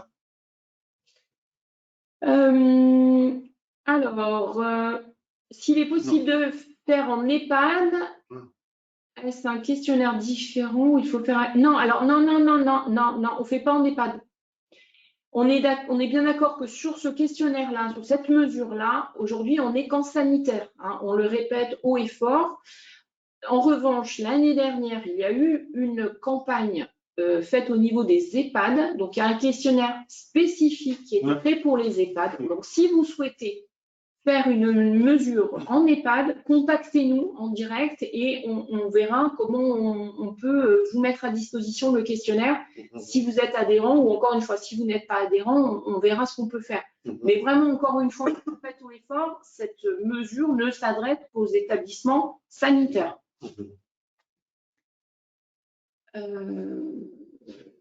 Okay. Pour un établissement psychiatrique, quels peuvent être les collectifs pertinents? Alors là. On a très envie de vous retourner la question. Mais c'est ça, en fait, désolée, mais j'ai envie de vous dire que vraiment, ça va être à vous, encore une fois, au sein du COPIL, de définir les collectifs qui vous paraissent les plus pertinents. Encore une fois, ce sont des professionnels qui ont l'habitude de travailler ensemble dans le cadre d'une prise en charge d'un patient. Donc, encore une fois, ça peut être peut-être un parcours qui peut être intéressant, ou au contraire, ça sera au niveau d'une unité. Enfin, là, pour le coup, on n'a pas du tout la légitimité, il me semble, pour vous répondre. La connaissance. Surtout la connaissance. La connaissance, ouais. Voilà. Ça paraît compliqué. On pourrait s'essayer à plein de choses, mais bon, moi je préfère en tout cas vous retourner la question, savoir que, bon, d'abord c'est une bonne question et que vous pouvez réfléchir à la chose et essayer de distinguer par vous-même quels sont ces collectifs. Déjà là, je pense que c'est intéressant. Voilà. Je pense qu'il faut commencer par ça. Ouais. C'est moins clair que, effectivement, en chirurgie, en médecine, etc. Ouais. Mais ça doit être possible. Comment allez-vous connaître le nombre de professionnels dans le collectif pour évaluer les 60% de réponses? En fait, c'est vous qui allez saisir le dénominateur, encore une fois. Lorsque le référent va recevoir, c'est ça, hein, je ne dis pas de bêtises, quand le référent va recevoir donc le lien pour pouvoir renseigner ses collectifs, il va devoir renseigner le nombre total de professionnels inclus dans le collectif que vous aurez identifié. Donc, c'est à la suite de ça, encore une fois, en fonction du nombre de professionnels qui vont renseigner le questionnaire et ce dénominateur, sur le nombre total de professionnels composant le collectif, que vous aurez ce taux qui va vous revenir. En fait, il n'y a pas besoin de trop s'inquiéter de ça. Hein. Non. Finalement, vous aurez dans le rapport une mention qui vous dira, eh bien, voilà, la participation, c'est en deçà ou c'est au-delà de 60%. À vous, donc, finalement, ensuite, d'interpréter les résultats comme il se doit, en fonction de cette participation. L'idée, c'est vraiment, encore une fois, de communiquer en amont pour essayer justement de convaincre un maximum de professionnels de répondre à l'enquête. Enfin, c'est vraiment ça, hein, l'objectif. Et donc, au final, effectivement, dans le rapport, vous aurez ce taux et comme on le disait tout à l'heure, le référent pourra, s'il le souhaite, afin à nouveau de faire des actions de communication, pourra connaître le nombre de questionnaires renseignés dans l'outil, si vous le faites en dématérialisé. Donc, comme il connaîtra, il aura renseigné en amont le nombre de professionnels composant le collectif, il n'aura fait qu'à faire sa division et il saura où il en est. Sachant que le 60%, bien sûr, c'est nécessaire pour pouvoir interpréter les résultats, pour avoir une représentativité. L'objectif, c'est d'en avoir un maximum. Hein. Bien d'accord. Je reviens sur la question de la psychiatrie. Là. Je pense que quand même, il y a une information importante concernant les collectifs, c'est que ça peut être superposable à une découpe qui est déjà préexistante. Donc, par exemple, en psychiatrie, il y a des unités. Alors, des unités qui sont plus ou moins grandes, mais je pense vous pouvez vous appuyer là-dessus pour les collectifs. Très souvent, ce sont des équipes, peut-être que je m'avance, mais j'ai envie de dire ça. Quoi. Des équipes tout à fait assimilables à des collectifs de travail. Voilà. Alors, est-ce que le nombre total de professionnels exerçant dans l'établissement est bien l'ensemble du personnel de l'établissement au-delà des collectifs choisis? Ça, c'est pour la fiche d'inscription. Oui, tout à fait. Et comment sera exploitée cette donnée? Dans le rapport national, on dira finalement, je ne sais pas si ce sera vraiment ça, mais on dira en gros, ben voilà, quels ont été les établissements qui ont participé à cette campagne, comment ils étaient importants, quelles activités ont été concernées, etc. etc. Voilà. Mais ça va être du descriptif, hein. Il n'y aura aucune analyse faite à partir de ces données. Voilà. Ok. C'était bon, ça? Bon, bah, écoute, je pense on est bon. On va revenir sur le diaporama. Si je peux. Hop. Ouais. Super. Voilà, donc pour en terminer avec les différents documents et outils, encore une fois, qu'on vous met à disposition. Donc, on a vu pour la phase se préparer, donc la fameuse grille d'auto-évaluation, le formulaire d'inscription sur lequel on vient d'échanger. Pour la deuxième partie, qui est vraiment le déploiement de l'enquête au sein de vos établissements. Donc, bien sûr, vous allez avoir le guide de campagne dont on a déjà parlé, donc qui est vraiment la Bible, le document auquel vous référez la méthodologie. Vous allez avoir une fiche repère pour le référent. Donc ça, c'est un aide-mémoire qui est issu du guide. Hein. C'est quelques petites étapes importantes dans le guide. Encore une fois, la Bible, c'est le guide de campagne. Hein. Mais là, c'est vraiment une fiche repère, des petits points clés pour ne rien oublier pour le référent. Le guide d'utilisation de la plateforme IFORAP, document également essentiel par rapport à l'outil de saisie et de récupération, d'extraction de génération. Voilà, je cherchais le mot. Du rapport. Voilà. Vous allez avoir aussi à votre disposition en format PowerPoint, donc modifiable, sur lequel vous allez pouvoir personnaliser, mettre le logo de l'établissement, mettre le QR code dont on parlait tout à l'heure, etc. Donc des affiches de communication et des notes d'information à destination de vos professionnels pour vous aider donc à cette fameuse étape de communication essentielle pour convaincre vos professionnels de participer. Et puis derrière, pour l'étape comprendre les résultats, de la même manière, on vous propose une affiche d'annonce de la restitution auprès de vos collectifs de travail. Vous pourrez là encore une fois modifier, c'est un format là aussi de PowerPoint.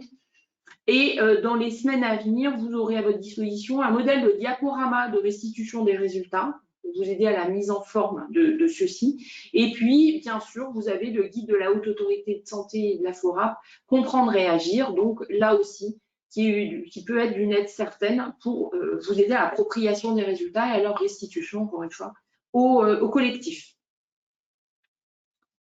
Qu'est-ce qu'on avait mis? Ça, on en a parlé. Alors, au niveau du dispositif régional, donc en région Nouvelle-Aquitaine, ce qu'on vous propose au niveau du CK, pour tous les établissements engagés dans la campagne, si vous avez des questions, vous pouvez nous appeler, Ahmed et moi, pour vous aider à la définition des collectifs de travail. Vous allez entamer votre réflexion, vous allez vous aider de la grille d'auto-évaluation dont on vous a parlé. Si vous vous posez des questions, alors on ne pourra pas identifier à votre place les collectifs, encore une fois, mais si vous avez des questionnements, vous avez le moindre doute, n'hésitez pas, bien entendu, à nous contacter. Il n'y a aucun souci. Et puis, là encore une fois, cette fois-ci au niveau technique, au niveau de l'utilisation de la plateforme, là aussi, alors surtout Ahmed, moi, voilà, la plateforme, voilà. Mais n'hésitez pas, voilà, à nous contacter, trêve de plaisanterie, pour toute cette gestion technique aussi, on est à votre disposition. Un deuxième volet, cette fois-ci, à destination des établissements adhérents du CK uniquement et de tous les établissements de la région Nouvelle-Aquitaine qui ne seraient pas certifiés ou seraient certifiés sous condition. Là, ce qu'on vous propose dans la phase après le recueil, donc après le 30 juin, c'est d'aider les comités de pilotage, s'ils le souhaitent, à l'analyse et à l'appropriation des résultats de vos collectifs. Donc là, on sera à votre disposition si vous souhaitez, dans le cadre d'un accompagnement distanciel, on peut participer à une de vos réunions si besoin, voilà, pour aider le COPIL dans cette mission. Et puis, dans un troisième temps, j'ai envie de dire, quand vous aurez analysé au niveau de vos comités de pilotage vos résultats et que vous aurez préparé votre restitution auprès de vos collectifs de travail, on peut aussi, là aussi, participer dans le cadre d'un accompagnement distanciel à cette restitution pour identifier vous aider à la compréhension des résultats par vos collectifs et à l'identification des actions à mettre en œuvre. Là, encore une fois, donc cette fois-ci, ce deuxième volet est à destination, encore une fois, uniquement des établissements adhérents au CK et de tous les établissements non certifiés ou certifiés sous condition. Adhérents ou pas adhérents, c'est ça ? Adhérents ou pas adhérents, exactement dans ce deuxième cas de figure. On en arrive au bout de cette présentation. Vous l'avez compris en conclusion, il ne faut pas s'engager trop rapidement. vous avez une vraie étape là devant vous avant d'aller cliquer sur le lien « Je m'inscris » sur le site du CK. Vous devez absolument réfléchir à ce que ça implique, cet engagement dans cette campagne. Il vous faut vous organiser pour piloter le projet. Vous avez compris l'importance. On avait mis indispensable sur la diapo, c'est la constitution de ce comité de pilotage. Donc, indispensable de réfléchir à son engagement, indispensable de s'organiser pour piloter le projet, indispensable de prendre connaissance du questionnaire, donc qui va vous être mis là aussi le format papier à disposition sur le site du CK. Le guide de campagne également, vous le trouverez sur le site, donc de manière à bien avoir pris connaissance de l'intégralité de la campagne avant de vous engager. Ça vous permettra également, voilà, au niveau du comité de pilotage, d'avoir tous les éléments avant de vous engager à votre disposition. Bien réfléchir au périmètre. Donc là, on a longuement échangé sur vos collectifs de travail. Donc là, vous avez un vrai travail de réflexion qui s'engage. Vous positionnez aussi, bien sûr, sur les modalités de déploiement de l'enquête. Comment vous allez faire? Est-ce que ça va être plutôt le dématérialisé, plutôt le format papier, peut-être un mixte des deux? Attention cependant, si c'est un mixte des deux, voilà, de manière à ne pas perdre de vue ce suivi, voilà, de la participation. Bien veiller, quel que soit le format finalement de déploiement que vous aurez choisi, à préserver l'anonymat des répondants. C'est extrêmement important ça, veiller à cela. Mais on en a parlé tout à l'heure, voilà, on insiste à nouveau dans cette conclusion sur ce point-là. Et puis encore une fois, dès maintenant, dès que votre comité de pilotage se met en route, il faut déjà se projeter en fait sur le après. Le recueil, encore une fois, des données n'est qu'une petite partie du projet. Vraiment, le gros du travail, ça va être l'après, c'est la phase de restitution des résultats et la phase d'accompagnement qui va découler, voilà, de cette présentation des résultats à vos collectifs de travail. Donc, c'est vraiment essentiel de se projeter dans l'après.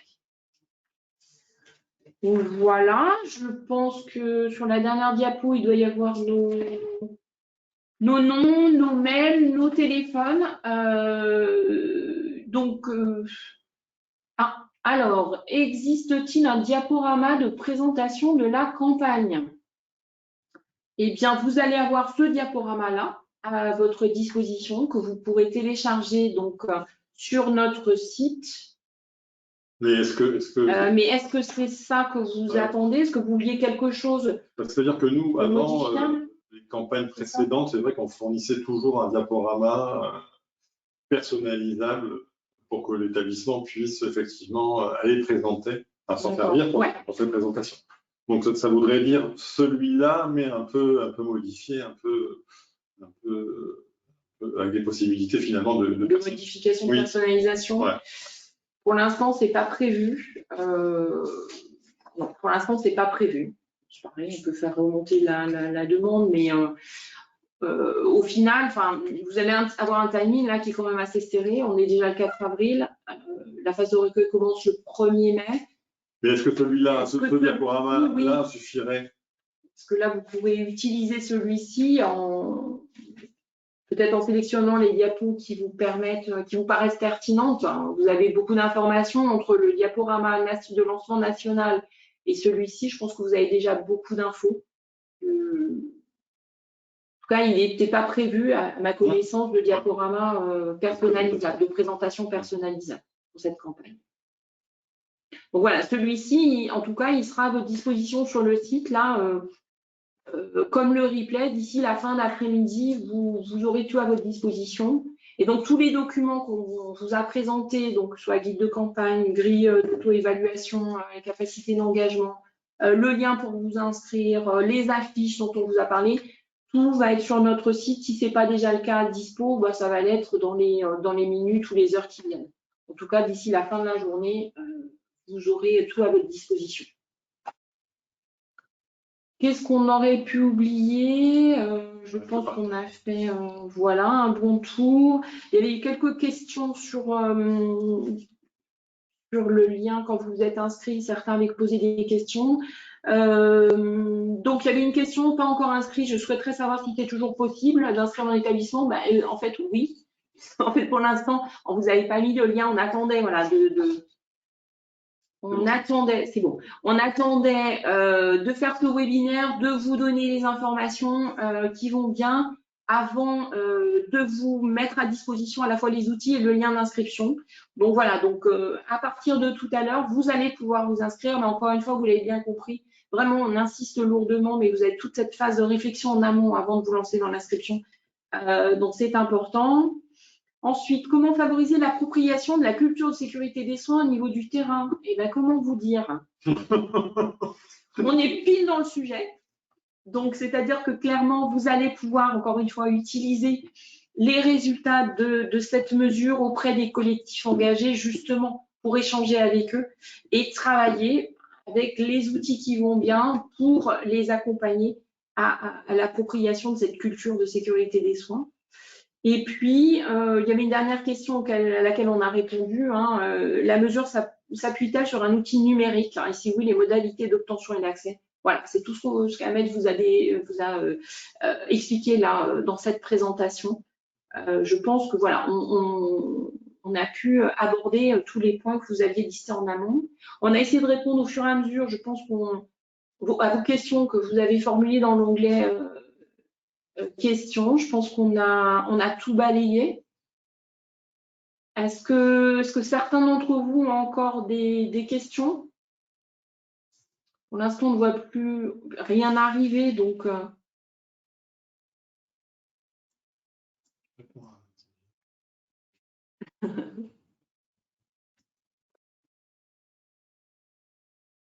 Écoutez, manifestement. Est-ce que tu as vu arriver autre chose? Ah oui. Alors, rythme idéal entre deux enquêtes. Alors, la culture de sécurité, on ne va pas se mentir, l'acculturation, ça prend du temps. Donc, c'est-à-dire que clairement, de faire une enquête auprès d'un collectif en 2023 et de la refaire en 2024, ça ne sert à rien. Il faut le temps, mais comme pour toutes les actions que vous avez dans votre PAX, clairement, il faut le temps de les mettre en œuvre avant de réévaluer voilà, leur impact. Donc, 3 ans, ça me paraît être un minimum. 5 ans, c'est peut-être plus adapté. Il n'y a pas de rythme idéal, qu'on soit clair. Il faut juste laisser un petit peu le temps au temps, j'ai envie de vous dire. Est-ce qu'on peut faire 2 enquêtes sur 2 collectifs différents? 2 enquêtes sur 2 collectifs différents. C'est-à-dire faire une première mesure cette année sur un collectif et peut-être reproduire sur un autre collectif. Est-ce que c'est ça votre question? Non, c'est à mon avis. 2 enquêtes sur 2 collectifs, c'est ça, c'est mener l'enquête cette année sur 2 collectifs. Oui, je pense que c'est ça. Encore une fois, c'est vous qui décidez le nom dans la même année. Oui, c'est ça. Ah oui, c'est vous qui décidez effectivement auprès de combien de collectifs vous souhaitez mener l'enquête. Il n'y a pas de problème. Encore une fois, tout à l'heure, on me demandait est-ce que 3 c'est bien? Aucune idée. À vous de voir comment, voilà, ce qui vous paraît, combien de collectifs vous allez pouvoir accompagner, encore une fois, au-delà de cette simple mesure. Voilà, c'est vraiment ça l'enjeu. C'est d'aller au bout de la démarche. Donc, si vous pensez que cette année, c'est jouable d'accompagner 2 collectifs, pas de problème, lancez la mesure auprès de 2 collectifs et ensuite, voilà, accompagnez-les sur les actions, sur la compréhension des résultats et ensuite sur les actions à mettre en œuvre.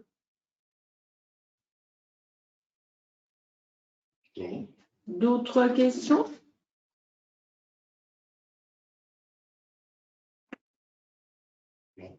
J'ai l'impression qu'on est arrivé au bout. Donc, on va clôturer ce webinaire.